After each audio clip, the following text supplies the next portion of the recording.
Okay, everybody, we're back. Got the hub off, and as you can see, I had to beat it off, and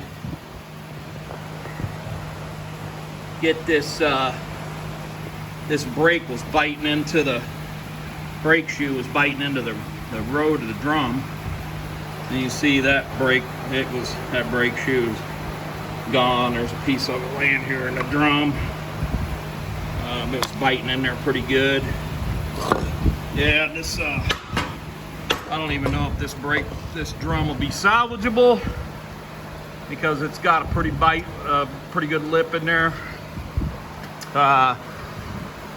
These do have minimum thicknesses that you're supposed to run. That's been cut in there pretty good. That's a good 1/8 inch recess. Usually they'll have stamped on the drum, they'll have the thickness, but I don't think this one does. Got some casting numbers there, but modern day they'll have the minimum thickness that you can cut this drum down to. I think these are probably done. That's got a lot of meat gone. That's about 1/4 inches gone already. That's pretty thin. I'll probably have to get new drums. So at least with that, I'm not in a big hurry to go down and get them cut by a buddy of mine. So I'll probably get new drums, and I have to go in here and take all this crap apart. And believe it or not, right there's your key slot. And believe it or not, there is no key in there. So I don't know how in the hell this guy was rolling around on this the last time this was driven. Shaft turns pretty good, no play in it. But there's no key in that key slot. And that is typically, it's about maybe 2.5 inches. And that's a brass Woodruff key that's with a taper on it that slides up in there, and it locks your drum in this keyway here, and it keeps the drum from spinning on the axle. And this one does not have it. So you never know when you get these old vehicles what kind of surprises like that you're going to find. But that's the first hub I got off of the 4. It wasn't easy. It's a bitch. I'm just warning you. So the other ones are probably going to be just as bad.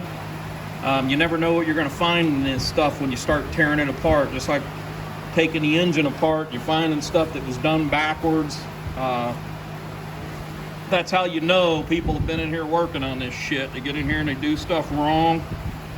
They leave parts out. You know, you end up have a damn box of parts left over. It's like, well, no shit, because you didn't put the bag in there where it goes. So I'll continue on. We'll get this Dana 41. I'll get the other hub off the other side. We'll take these springs off and the shackles and the shock plates.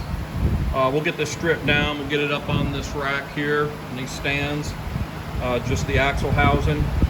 And when I get it up there, I'll show you how to pull the bearings, take all this brake workings off the back plate.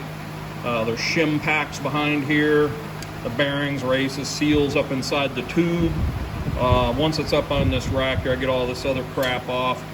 We'll do another video and show you how to pull all that stuff out, the carriers, the pinion, all that stuff. So a lot of work on this, and this is one of the easier housings. Look at there, there's fluid coming out of there, so you know the pinion seal's bad. Shouldn't have fluid coming out of that. Like I said, this is the easier of the two shaft or axles. This one doesn't have as many bearings and seals in it as the Dana 25, which is the front one, this one. And I remember I told you this one has an insane amount of bearings and seals and stuff. Well, this will tell you right here. There's all the bearings and seals, and this is for both the Dana 25 and the Dana 41, the front axle and rear axle. This is not actually all of them. There's still probably a dozen bearings and seals that are back ordered that I haven't gotten yet. This is just what I got. This is most of them, but that'll give you an idea how many there are just in these two axles. So a lot of work ahead of us. When I go to tear these apart and redo them, we're going to get them cleaned out. We'll sandblast them, we'll get them painted, and then once they're painted, we'll start putting all this stuff back together.